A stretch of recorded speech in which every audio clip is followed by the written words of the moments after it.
Hey everybody, how's it going? Dan Shinder here on Drum Talk TV, coming to you from Globe, Arizona. I know, where the heck is that? I live here and I don't even know. Actually, we're about 100 miles east of Phoenix up in the mountains. And our guest today, I'm so excited to have Gavin Harrison on for the first time since our first interview almost 8 years ago, coming to us from London. Gavin, welcome, and thanks again for taking time to join us.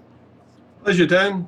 So it's been almost 8 years since the January Winter NAMM show of 2013. What have you been up to since then? Start from the beginning. No, no, actually, you've done a lot. And where I'd like to start with this, if it's okay, is I'm fascinated with what the whole King Crimson thing has turned into. And folks, tell us where you're watching from, and if you have questions, I'll be looking over here at the show, take questions. But you know, it was one thing for you and Pat to join together, and now there's three of you. I'd love to know, A, what takeaways do you have for drummers and percussionists for playing with other drummers and percussionists, and also in particular the process within King Crimson of how that works. Does Robert Fripp write every note for you guys to play? Does he give you a lot of added latitude to work off each other? What's the process been like? Yeah, I mean, this particular version of the band started in 2013. Robert called me and he said, I'm thinking of putting the band back together, but with three drummers. What do you think? I said, well, who are the other two drummers? He said, well, I'm not going to tell you to start with, but I just want to see if you are interested, and what would you do with two other drummers? You know, I hadn't spoken to Robert at that point in 5 years. Oh, wow. So it was quite a surprise phone call. And he said, eventually he told me, okay, the other two drummers are Pat Mastalotto and Bill Riflin. I didn't know Bill Riflin at the time. And he said, I want you to arrange the drum arrangements for the songs. Don't bother with trying to play anything, you know, from the original records. I want you to reinvent rock drumming and just see what you can do with three drummers. So wow. So there was a year between that phone call and the band getting together. There was a year. So about 5 months later, I had Pat Mastalotto and Bill Riflin actually come here in this studio, and I set up three kits. I had tried recording myself 3 times to see if parts could play. None of us were interested in playing the same thing on top of each other. Right, good. That seemed pretty point. That is a sound that's been done before, but you know, you're just going to basically have 3 bass drums flamming and 3 snare drums flamming. Right. And you know, that's a sound in itself, but it wasn't a sound that interested myself or Pat or Bill. You were looking for more of an orchestrated type of arrangement, right? Yeah, I mean, first thing is, you know, when I record myself 3 times, it sounds a certain way. When I get 2 other drummers to play, you know, 2 of the parts, it doesn't sound anything really like how I played it, because I've got a way of playing and I've got a certain sound. Right. Pat's got his own sound and his own way of playing, and so did Bill. So I quickly realized that writing super intricate parts for 3 drummers that I could play doesn't necessarily mean that they could play it. And so the first week was pretty tough. We recorded ourselves and we tried to see what kind of things worked, what kind of things didn't work, and to take advantage of 3 drummers, to think of it as one drummer with 6 arms and 6 legs. And all the different sounds that were available across the 3 drum sets. Yeah. You know, Pat's got a completely different sound to me, and Bill had a very jazzy sound. So, you know, Bill just played sort of traditional 1 rack tom and 1 floor tom. So me writing drum parts across 5 tom-toms, you know, well, that's not going to work because neither Pat nor Bill had that sort of drum set. So it was a lot of learning in the beginning and a lot of rehearsals and a lot of listening and considering. you can come up with a part that 3 drummers play, but is it any good? Does it work for the song? Right. And Robert had asked me to write some drum feature pieces.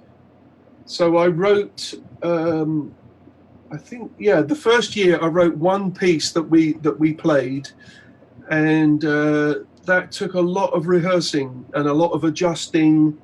No, I mean, not only do they play differently, but we've all kind of got a slightly different sense of time, a natural sense of time of where you kind of place the beat and how your bass drum and snare drum and hi-hat or ride cymbal kind of fit. It's a very organic thing. You could have 3 drummers play exactly the same part and it doesn't feel the same, not because of a tempo issue, but because of an issue of how you line up your internal parts, how your hi-hat, snare drum, and bass drum line up, but then how you line up to an external reference like a click, whether you play ahead, whether you play behind, whether you play in the middle, or bits of all of that. So that was a learning experience as well. So it was fascinating, and it was very much a work in progress to start with. And the first year, I think we did 4-week tour of the States, and there was lots of recordings of that, board recordings, and so we refined it. Every year there would be a new set of songs to learn, some new arrangements I'd have to make, and I'd try and write some new drum pieces, and we would sort of battle through them. So it's been a slow evolution. Unfortunately, Bill left us at the beginning of this year. He passed away, I think, in late January. Right. But he's been ill. He had been ill for the last 3 or 4 years. So Jeremy Stacey came in 2016, 2017. And of course, to take over from Bill Riflin, he needed to play keyboards as well. So I had to find a drummer who could play keyboards, because it's not all 3 of us playing all the same time. Right. There's plenty of times where I don't play anything. I just sit there for 5 minutes, as you would if you were playing, bassoon in an orchestra. You don't just play the whole time. Right. It's a sort of rock and roll orchestra. There's lots of times where people in the band play nothing, and that's fine. That's a good part. Yeah, that's just very interesting. Yeah, and what was the attitude like? Was everyone equally enthused, or was there a lot of F this flying around the room and it was all trying to be worked out in the beginning, or what was that like? No. We were all very positive. We all knew what we wanted the outcome to be. It wasn't any sort of competition, there wasn't a competitive vibe. Like, oh, I want to play that. I want to play a better fill than you. There wasn't any of that going on. Right. So it was just purely about trying to find the best way to use 3 drummers in these songs without necessarily trying to replicate what one drummer had played many, many years before. Yeah, that makes sense. And were there any songs in particular that, as you went through the catalog, to sort of, like you said, when Robert said reinvent, were there any that you were really excited about sinking your teeth into and saying, oh, let me see what I could do with Indiscipline or whatever? Were there some favorites that you really were eager to dig into with this process? Actually, Discipline was a very interesting song because it's got a multi-layers of polyrhythms. And although on the record it's just Bill Bruford, I found a way to kind of creatively use 3 drummers where, it's kind of, the song Discipline has got a dual layer. Robert's playing in 5/8. So I designed a rhythm that Pat could play in 5 that kind of stayed with Robert. And then the bass and the drums play in 17/8. But only kind of, you play something like eight and a half times, but it's not a half time. It's like 7/8 through your 9th time comes the next section. So the people who are playing in 17 have to always reference the person playing in 5 to know when the next section comes. Otherwise, you're going to arrive in the next section in the middle of a 17. Right. So that requires you to sit down with a pencil and a piece of paper and actually figure this out. Yeah. How many of these do we need to do, and how far into that final 17 do we go before we go into the next section, which is a change of rhythm? So I would sit and figure all those things out, write them out, and in fact we went to at the start of one of the tours when we played Discipline.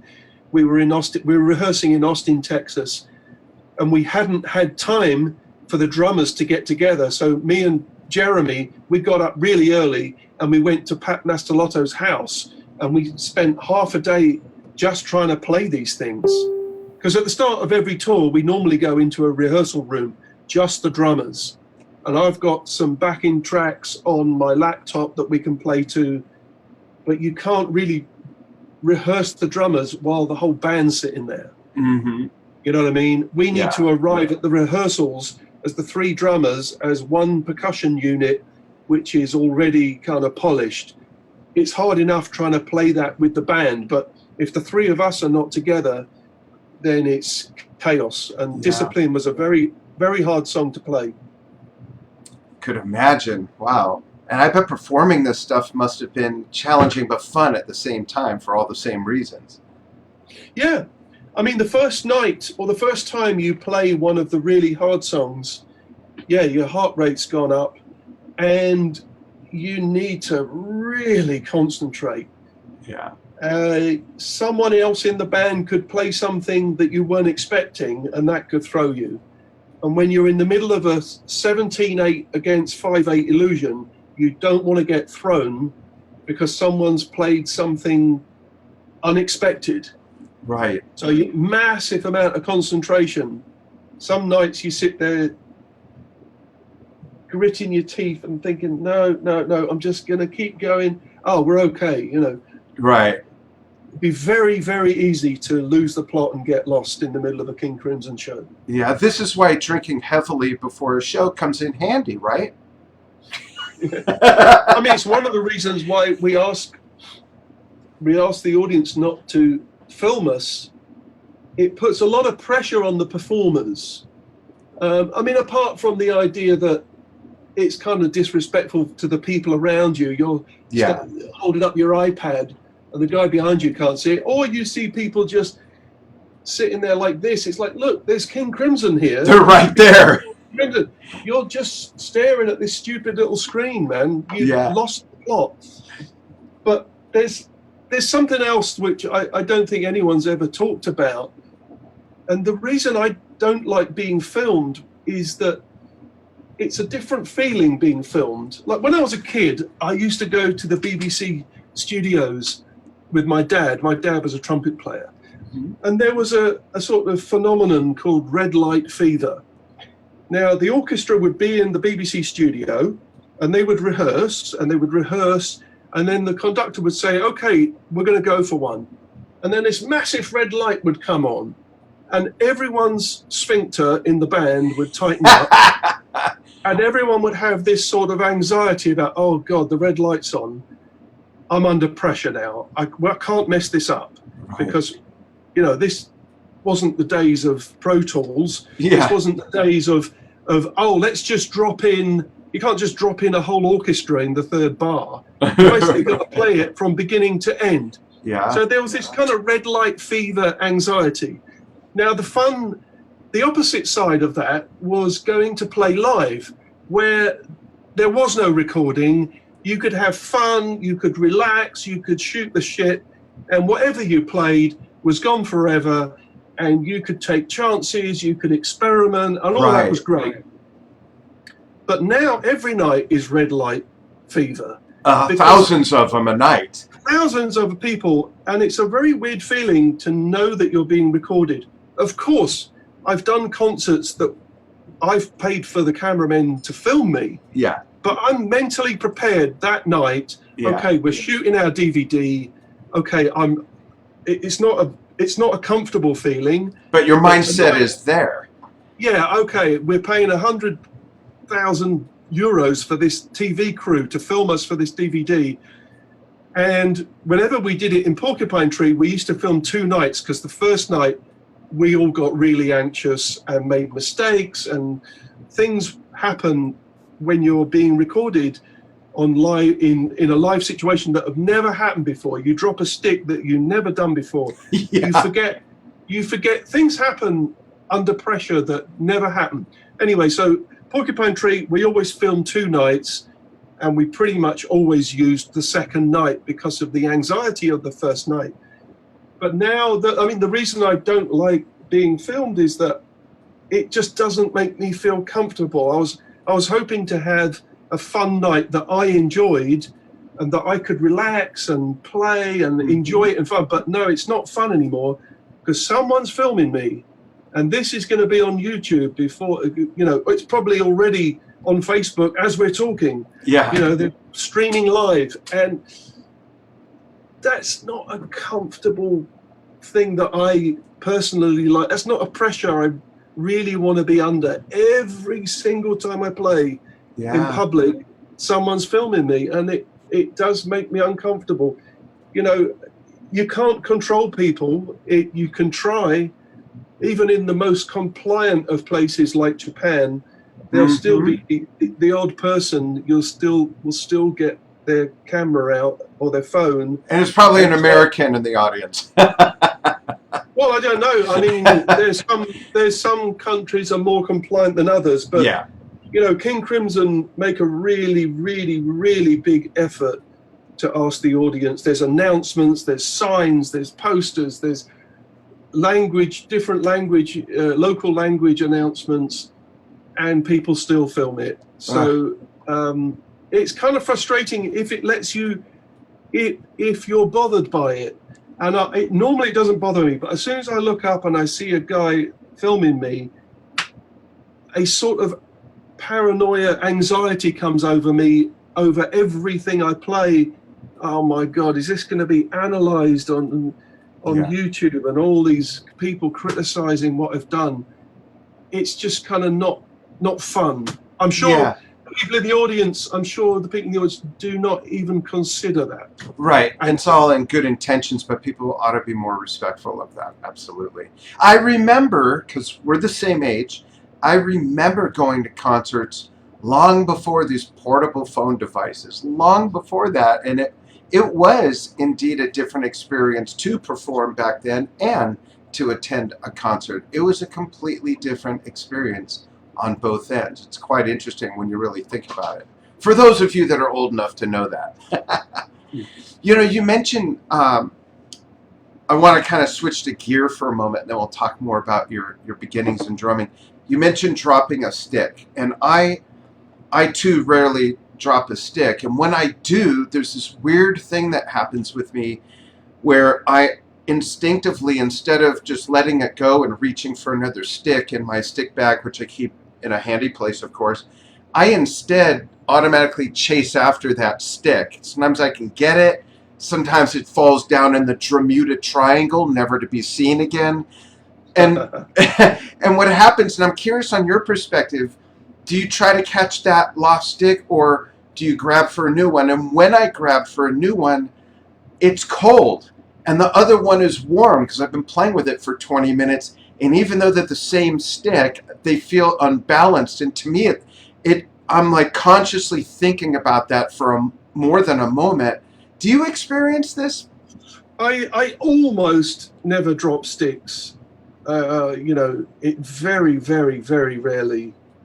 Of course, when I did the Dave Letterman show performance, right in the middle of it, I dropped a stick. Yeah. And the irony of it did hit me, because it all went in slow motion. The stick, I'm playing away, the stick went out of my hand, and as it was spinning away in slow motion, I thought, that's so typical that it would happen on the live TV show, Right.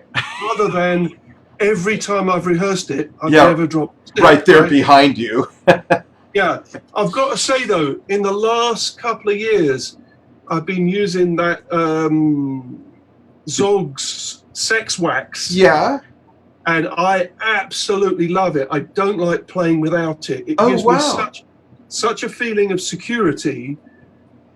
I mean, I'm at it all night. I'm polishing. I'm rubbing this wax onto the stick. I was going to say, you do mean the drumstick, right? Oh yeah. Okay. And I've got in my bag. I'll wax a few of those as well in case I've got to pick one up. Wow, I got to try that. That's awesome. I absolutely don't want to play without it. It just takes all the anxiety out of, the stick slipping away. Yeah. I've been on stage sometimes thinking, oh, the stick's going out of my hand, it's going. Yeah. And I can feel it go, my fingers over gripping, I can feel it moving. And since I started with that wax, I've never had that feeling. I mean, sticks break more, Right. much more than Then you drop. me dropping them. Yeah. Is I think, oh my God, it's gonna. You can feel it. Oh, it's got a split in it. Yeah. Can I make it to the end of this fill? Then Yeah. I can throw it and pick up another one. Right. And sometimes you can, and sometimes you can't. But you can feel it as soon as the stick's got a split in it. Yeah. Oh no, Sometimes you can get away with it for a few bars until you think of a moment where you could. It makes grab sense. another one. Yeah. And when you grab another one, does it feel weird to you because of the difference in temperature between the two hands, like it does for me? No. I don't know why that's a weird thing for me, but it is. It's strange. Weird. Does your camera happen to go all the way back to where your kit is? Are you able to give us a tour of your gear? I can't because this is fixed. Okay.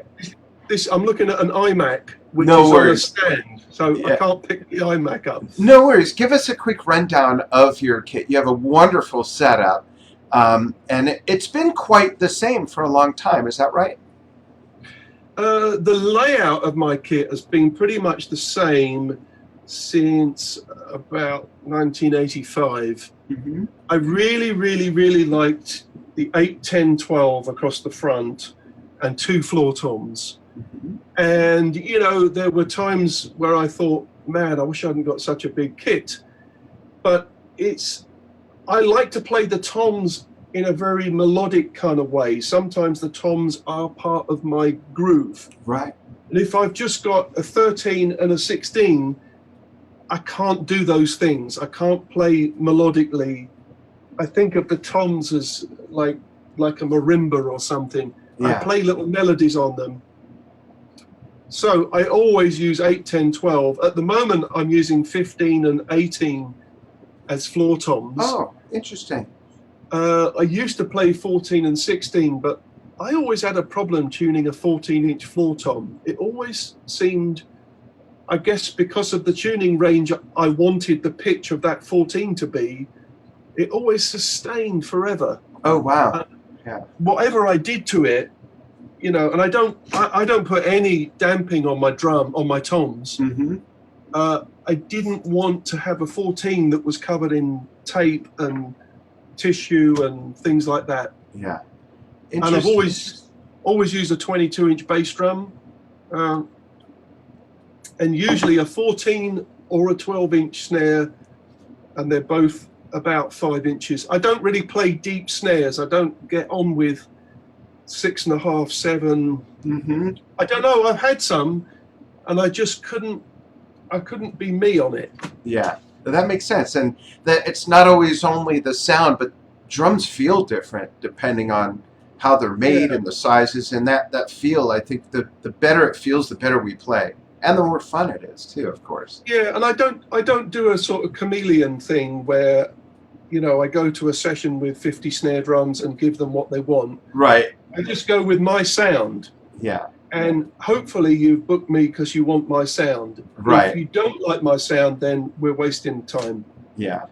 I've got a sound that I've sort of consciously or subconsciously developed over the last 25 years, that's my sound, and I think it's a musical sound that will fit almost anything, and I always use that sound. I mean, I'll tune the snare up or I'll tune the snare down, but I'm not the sort of session guy who would say, oh yeah, concert toms, here they are. Right. You want an 18-inch bass drum? Yeah, here it is. You want a 26-inch bass drum? Yeah, here it is. You want 8-inch snare? Yeah, I've got all that. Go out to the truck. I don't do that, yeah. Yeah. What was it and when was it that sparked your interest in wanting to play drums? Oh, that was because the trumpet was too hard. And as you mentioned, your father was a trumpet player.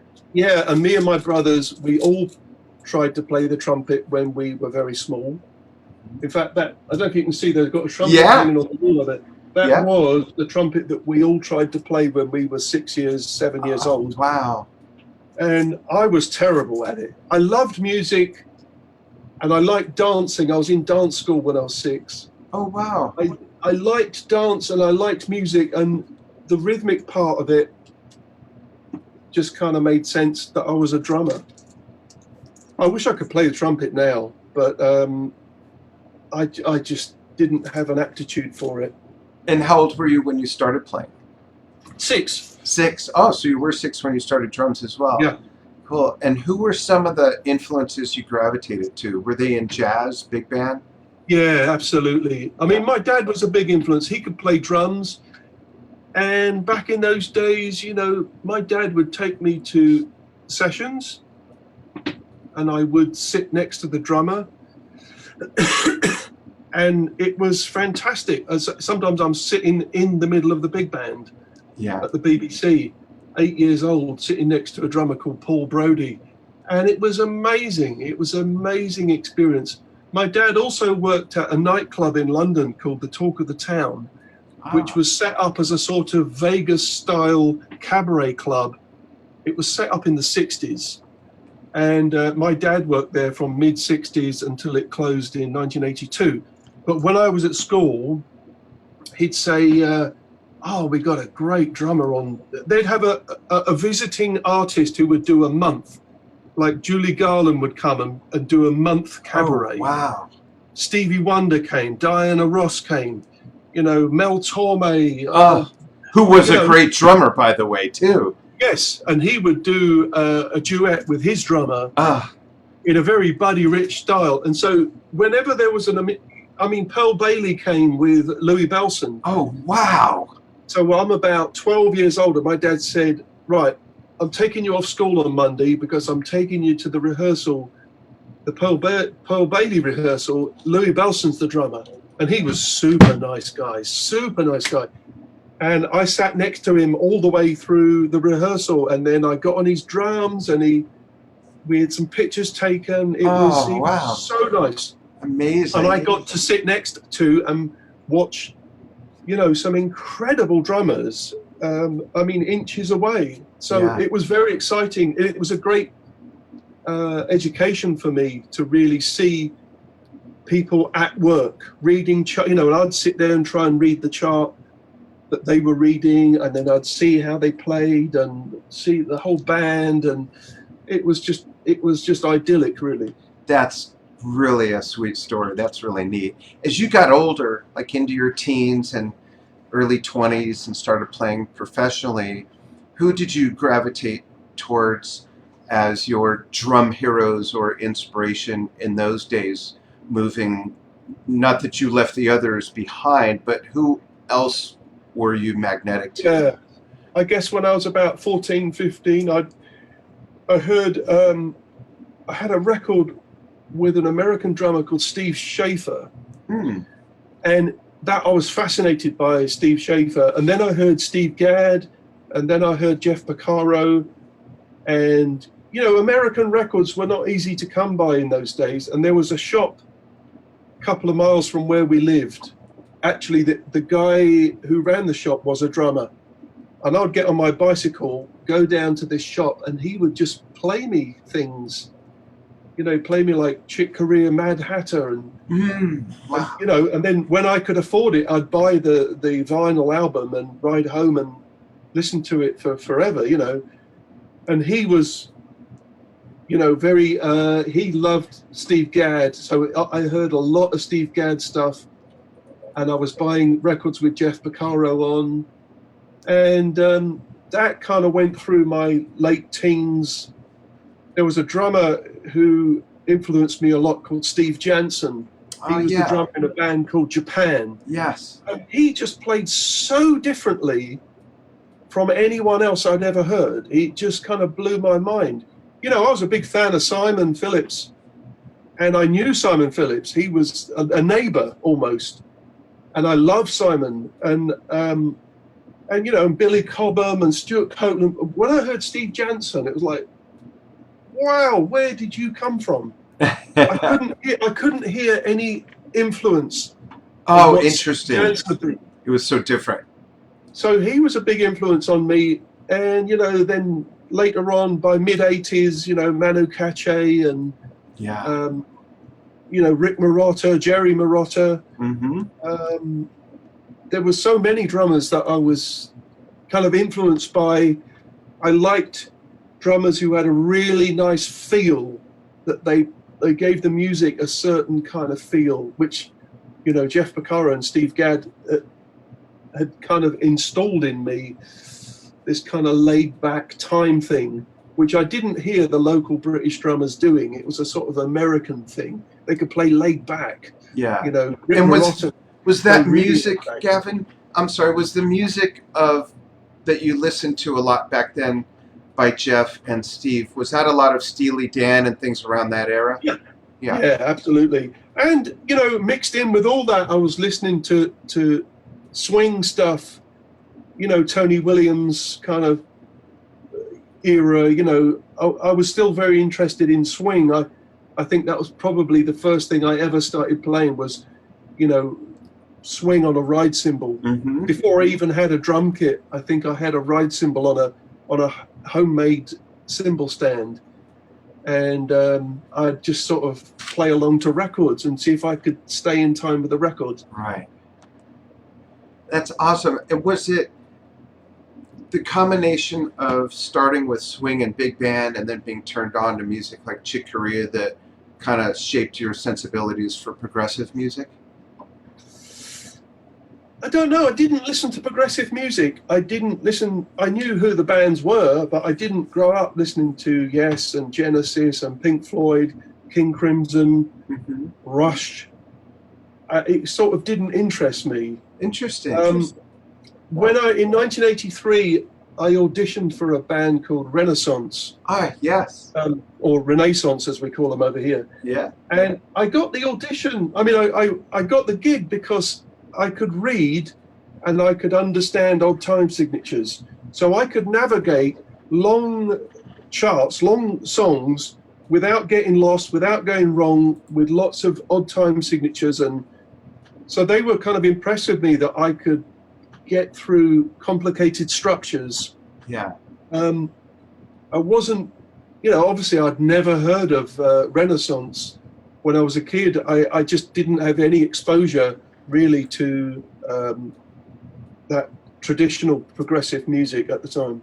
Yeah, I do remember them. I lived in a band house for a while in the early 80s when I was in a progressive rock band, and the bass player had this enormous collection of nothing but imports. He didn't buy anything that was sold in America at a record store.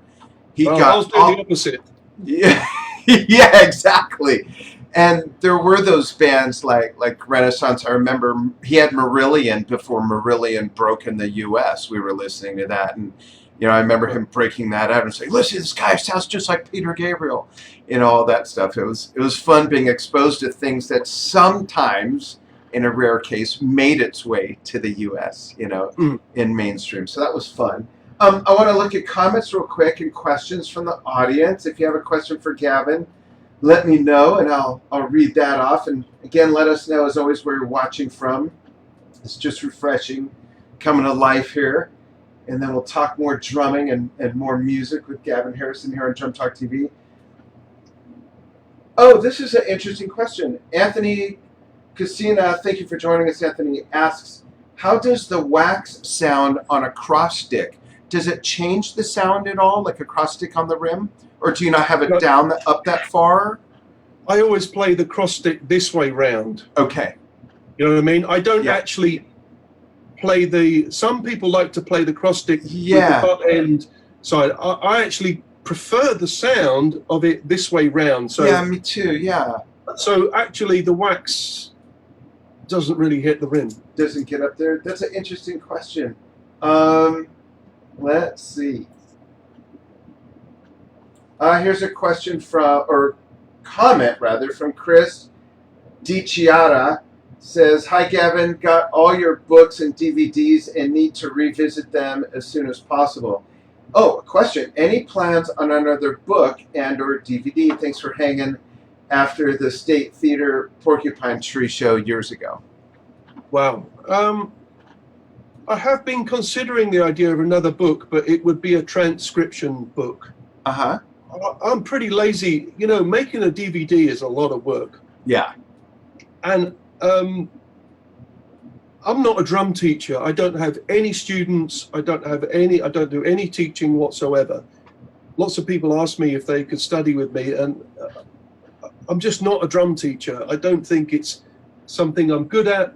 I don't think it's something that would be worthwhile for the student. You know, the books that I wrote in the 90s, the rhythmic illusion books, were I wrote the book for me as a way of recording and organizing all the thoughts I'd had about displacement and modulation and creating a rhythmic illusion. Oh, wow. So rather selfishly, I didn't kind of put it out there for the people. I put it out there for me so I could stop having to sort of think about it, wipe the hard drive clean. Yeah, that brain dump. Carry on. It was like a sort of milestone. I needed to say, right, this is all the ideas I've collected so far on this topic. Make room for new. This is the way I've organized it into different chapters, because this kind of illusion works in that way, and this is a different sort of illusion. And I wrote 2 books based on those ideas, which I've used a lot actually over the last, especially in being in progressive rock bands. So I didn't do a sort of education thing for a very long time. Yeah, good. Thanks for that. Brian Kuderbach has a question. He says, we all hear a lot of outstandingly technical drummers. How did you learn to play so musically? You play what absolutely seems appropriate. Oh, thanks. I don't really divorce one from the other. I think when people talk about technical drummers, they quite often mean drummers who play very fast. And so, you know, I'm someone, I think you should hide your technique. I think the thing that you should put across is your idea, your musical idea should come across. Now, if it takes an extraordinary amount of technique in the background to pull it off, that's the technique you need to, you know, portray that idea. But technique is something I don't really want to see. It's the engine, it's the inner works, it's your underwear. I don't want to see your underwear. You want to see, you're more interested in the end result, right? I'm only interested in the end result. Yeah. You know, I'm interested in the art. I'm interested in the finished sculpture and what it means to the person who's looking at it. I'm not interested in the chisels and the hammers that made it, right? I know there's an endless fascination, especially amongst some males, about the tools and the engine, and the kind of guys who go to look inside a car engine and look at all these bits, and you know, fascinated with the mechanics. I'm actually not interested in the mechanics, but I do need enough technique to express my ideas. So if I have an idea that I can't play, then I'm going to have to practice that idea and possibly work on my technique to be able to do it. I don't have many musical ideas that I can't play, or I don't have ideas that include crazy amounts of notes. You know, when I listen to a piece that I'm going to play on, I just think, what would I really love to hear the drums do on this song? And it's never 64th notes on a go-go bells. So I don't ever have to worry about practicing 64th notes on a go-go bells. I kind of practice the things that help me get my ideas onto the record, and hopefully the person who's listening to it is having an emotional reaction to what I've played, not, God, this drummer's got a great technique. You know, if you go to see if people are coming to see me because they think I've got a great technique, then it's all been a waste of time. You know, I don't think of myself as a technical drummer, and I certainly don't want people to think, oh my God, his technique's fantastic. Because if you're concentrating on my technique, then I haven't hidden it well enough, and it's like I've failed. If what you hear from me is, oh God, this guy's got a great technique, because it's only there to articulate the ideas, the musical ideas. Right. Those are wonderful perspectives. Thanks for sharing that, and thank you for the question. I'm going to look at a few more, but what winds me up is when drummers or fans or other musicians see a video or a performance of a drummer, and they say, oh, he's not holding the stick right, or look at her posture, or what's with that setup. And my question to that is always, would a blind person care? Or if you were only listening to the recording, would any of that matter? And the answer is, of course not. It's always got to be about the music, and let it just stop there. You know, like you're saying, who cares how they got there, unless there's something to learn from that to put in their toolbox to help them further their skills and everything. But other than that, I don't think anything like that should ever be criticized. And then I know drummers that don't have legs or might be missing a hand, and they have a way to play. How do you criticize that? You know, so I think all that's in the same box, really, if you will. Yeah, I don't care how people hold the sticks. It might not. I don't think I hold the sticks in a way that a drum teacher would think, oh, that's a good grip. I just hold the sticks. I hold the sticks in a way that feel good to me. Yeah. You know, I tend to hold the sticks right at the back. Sometimes I'm holding the stick like this, like with two fingers, right? Yeah. That is where I'm holding the stick, because I've seen it on video. I've stopped a video and looked at it, and I'm holding the stick like that with the very last two fingers. You know, it's as far back as that. But it feels good to me at the time to do that. Yeah. It's not, you know, back here in a sort of traditional way. I just play the way I feel, and I don't care if people sit too high, too low, have their toms up here. The only thing that matters is what comes out. Mm-hmm. And if what comes out is fantastic, then whatever you're doing is good. Yeah, absolutely. Thank you. Let's see. There's a particular comment I'm looking for. Joe Franco. Joe, how's it going? Joe Franco was our guest the other day. Do you know Joe in New York? I know who he is, yeah. Yeah. He's watched. He says, I saw the King Crimson Radio City show in New York City last September. Killer. That's awesome. Yeah. Yeah. Let me see. I might have to retrieve this next question I'm looking for from my phone in a moment.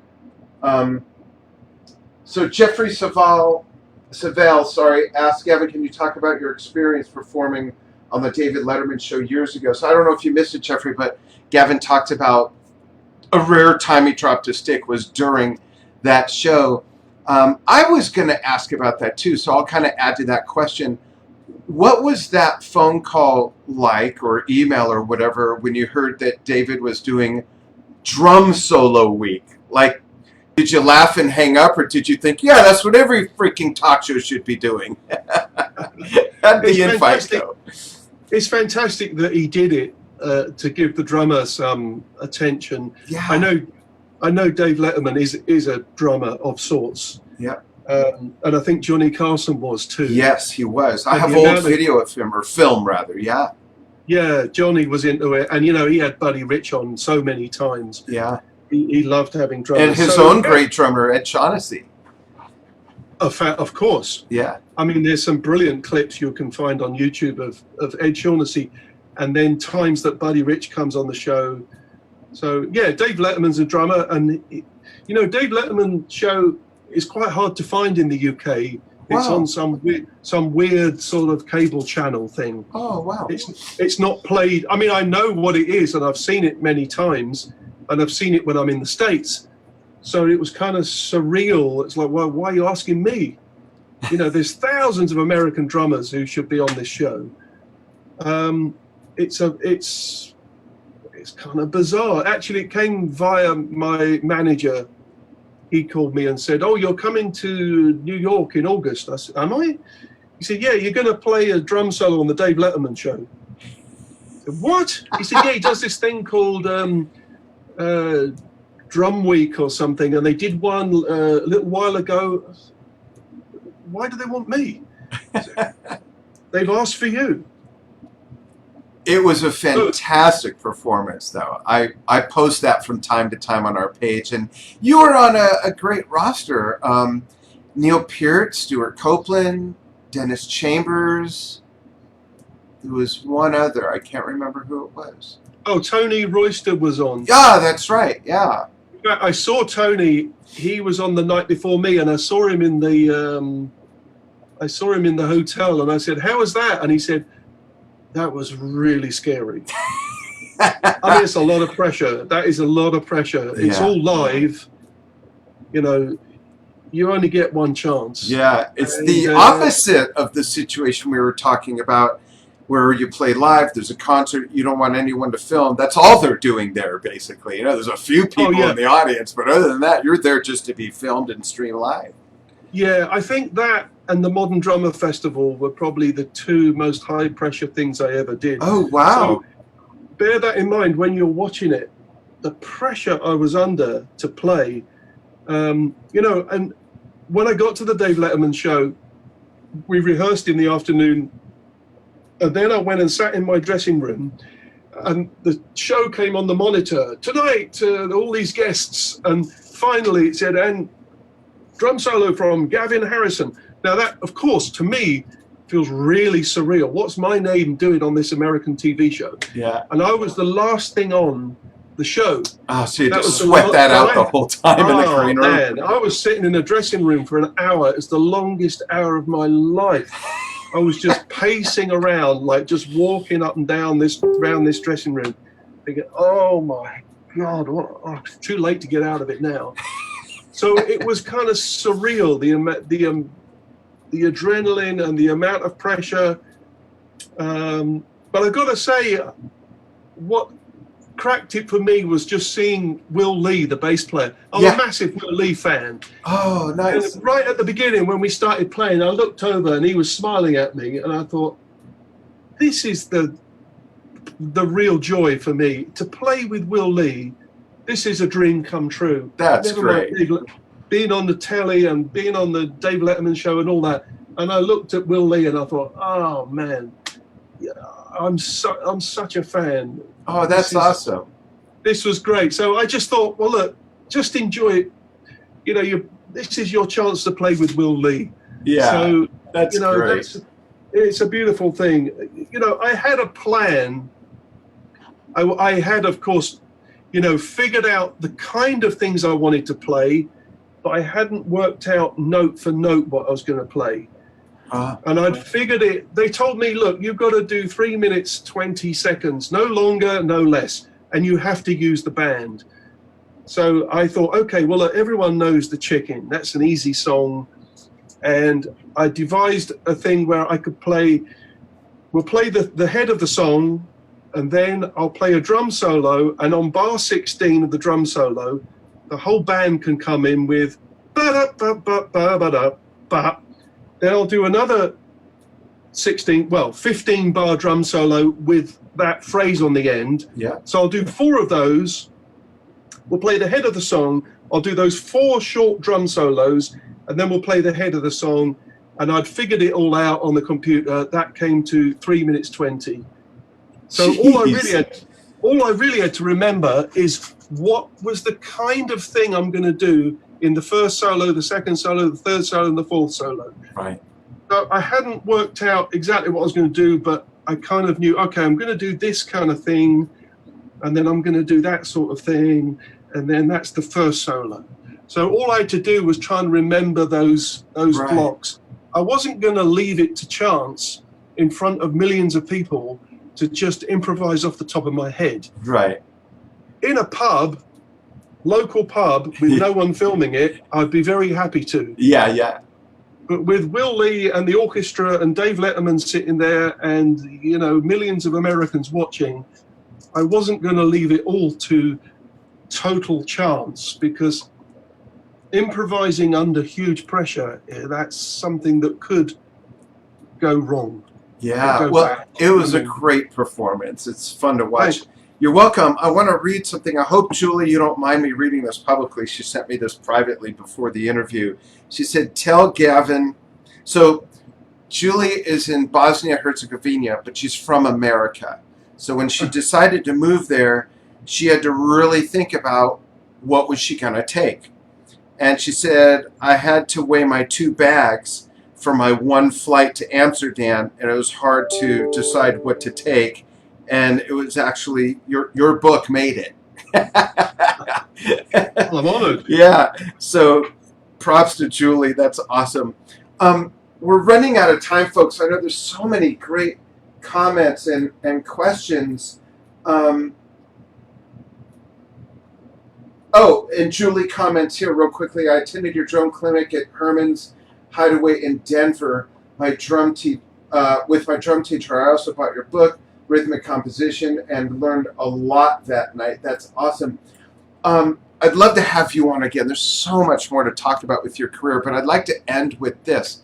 I know that it's rare that you're not working in any way, shape, or form, even when you're not touring, doing a lot of file sharing, session recording in your studio there and whatnot. But in those rare times when you're not playing drums, you're not doing anything musically related, give us a nugget to get you know you in another layer. What else do you like to do? Sleep. Sleep. Sleep is good. Especially at our age. Yeah, it is. I love it. I absolutely love it. I mean, I try to go out every day on my bicycle. Nice. For like an hour or so. I don't live in the country. I'm in North London, so I'm out there fighting the traffic, which isn't fun. If I lived in the country, I could be out in, you know, the open. That would be a lot of fun. There isn't really a lot I do apart from that. I mean, I like to practice, and it's been nice this lockdown, this whole last 6 months. I can practice as much as I want. Normally, I've only got a few days or weeks before the next tour starts, so I need to do some homework, catch up with the songs of the next tour I'm doing with the next band. And usually we have to record a new album, or I've got to record something. You know, I filmed a drum solo for Modern Drummer for the Neil Peart tribute. Yeah. And I've also filmed a 36-minute segment for PASIC, for the Percussive Arts Society, and I filmed it right here. Great. That's actually been good fun. It took me a long time to do it, because this year there'll be a virtual Percussive Arts Society convention. So, yeah, I keep pretty busy here. I also like doing nothing, which is, you know, you can't be too overrated. It's great. Just I agree. And doing whatever you want, watching YouTube, watching Netflix, relaxing, just sleeping. chill. You know, my life's sometimes very, very hectic, and I tour a lot. So it's actually quite refreshing to be home, practice whenever I want. You know, I can't practice when I'm on tour. It's a total drag.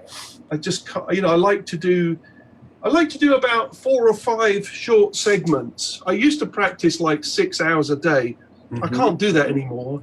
The most productive thing for me is to play about 15, 20, 25 minutes, and then an hour or so later, I might do another 20 minutes, and then 2 or 3 hours later, I might do 15 short bursts. Yeah.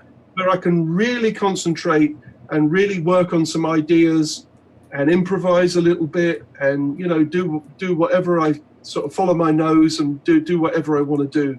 That works best for me.